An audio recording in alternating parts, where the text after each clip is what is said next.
Sinué el egipcio, Mica Waltari. Libro segundo.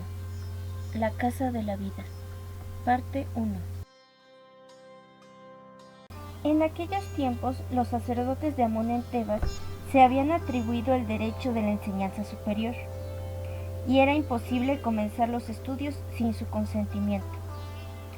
Es fácil comprender que la casa de la vida, como la casa de la muerte, hayan sido en todos los tiempos instaladas en el interior de las murallas del templo, así como la alta escuela de teología para los sacerdotes de grados superiores.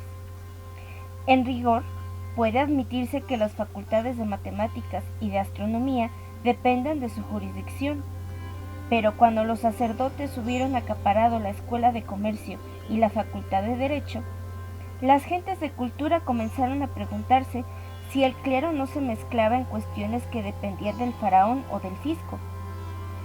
Cierto era que no se exigía la ordenación para entrar en la facultad de comercio o de derecho, pero como Amón disponía de al menos de un quinto de las tierras de Egipto y del comercio, y la influencia de los sacerdotes era considerable en todos los terrenos, toda persona deseosa de consagrarse al comercio o de entrar en la administración obraba cuerdamente sometiéndose al examen de sacerdote de grado inferior, convirtiéndose así en un obediente servidor de Amón.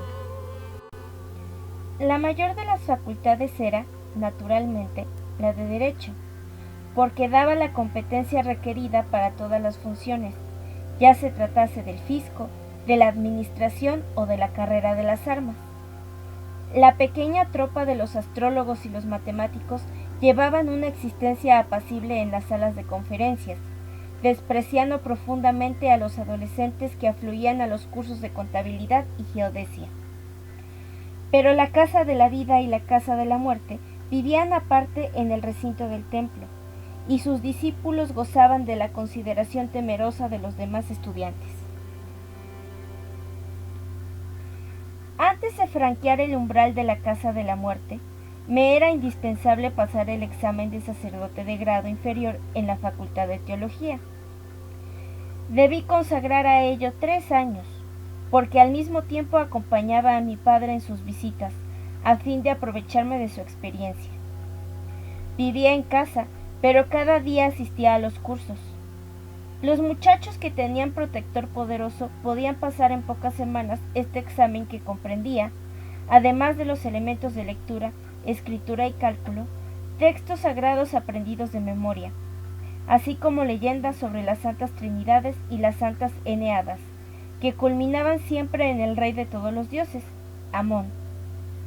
El objeto de esta enseñanza maquinal era ahogar el deseo natural de los estudiantes de pensar por sí mismos e inspirarles una confianza ciega en la importancia de los textos aprendidos. Solo cuando estaba ciegamente sometido al poderío de Amón, podía el joven estudiante alcanzar el primer grado del sacerdocio.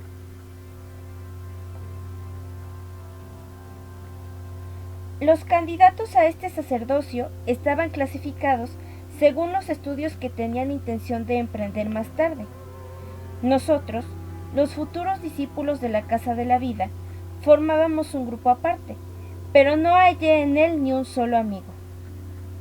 No había olvidado la prudente recomendación de Heptaor, y me replegaba en mí mismo, obedeciendo humildemente las órdenes y haciéndome el distraído cuando los demás gastaban bromas o se mofaban de los dioses. Había entre nosotros hijos de médicos rurales, a menudo mayores que nosotros, y que, torpes y bronceados, trataban de disimular su extrañamiento y balbuceaban estúpidamente sus lecciones. Había, en fin, muchachos de baja extracción que sentían una sed natural de saber y aspiraban a abandonar el oficio y la situación de sus padres, pero eran tratados severamente y con exigencias, porque los sacerdotes sentían por ellos una desconfianza innata, ya que veían en ellos gente descontenta de su suerte. Mi prudencia me fue útil, porque no tardé en darme cuenta de que los sacerdotes tenían entre nosotros sus espías. Una palabra imprudente, una duda expresada en público o una broma entre compañeros llegaba rápidamente a oídos de los sacerdotes y el culpable era interrogado y castigado. Algunos discípulos eran bárbaramente apaleados, otros relegados del templo, y la casa de la vida les era igualmente cerrada, tanto en Tebas como en cualquier parte de Egipto. Si eran enérgicos, podían ir a las colinas o seguir una carrera en Siria o en el país de Kush, porque la reputación de los médicos egipcios se había extendido por el mundo entero. Pero la mayoría fracasaban a medio camino y se quedaban convertidos en vulgares escribas si habían conseguido saber leer y escribir. El hecho de saber ya leer y escribir me dio ventaja sobre muchos de mis condiscípulos de más edad que yo. Estaba ya a punto de entrar en la casa de la vida, pero mi ordenación se retrasaba y yo no tenía valor para preguntar las razones, porque hubieran visto en ello una rebelión contra Amón. Entretanto, perdía el tiempo escribiendo libros de los muertos que vendía en los patios. Me rebelaba en el espíritu y me ponía melancólico.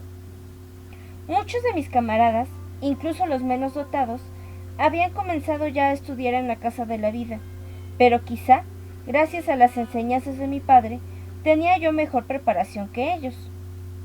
Más tarde comprendí que los sacerdotes de Amón habían tenido más cordura que yo, porque creían en mí, adivinaban mi rebelión y mis dudas, y de esta forma me ponían a prueba. Finalmente me anunciaron que había llegado mi turno de ir a velar en el santuario. Durante una semana debía habitar en el interior del templo, con prohibición de franquear el recinto. Debía purificarme y ayunar, y mi padre se apresuró a cortarme los cabellos y convocar a nuestros vecinos a fin de celebrar mi madurez. En efecto, a partir de aquel día era ya un adulto, puesto que estaba en condiciones de recibir la ordenación, acto que, pese a su carácter insignificante, me colocaba por encima de mis vecinos y de mis antiguos camaradas. Kipa había hecho cuanto estuvo en su mano, pero los pasteles de miel no me fueron agradables al paladar, y las gruesas bromas de mis vecinos no me divirtieron. Por la noche, después de la marcha de los invitados, mi melancolía ganó también a Senmut y Kipa. Mi padre me informó del misterio de mi nacimiento. Kipa precisó algunos pormenores y yo conservaba la vista fija en mi cuna de caña suspendida en el techo, encima de la cama. Aquellas cañas ennegrecidas y rotas me destrozaron el corazón, porque no tenía padre ni madre. Estaba solo en la vida, solo bajo las estrellas de la inmensa ciudad. No era quizá más que un miserable extranjero, y acaso mi nacimiento encerrase un infame secreto. Con una herida en el corazón, entré en el templo con las ropas de iniciación preparadas con amor y solicitud por Kipa. Fin de la parte 1.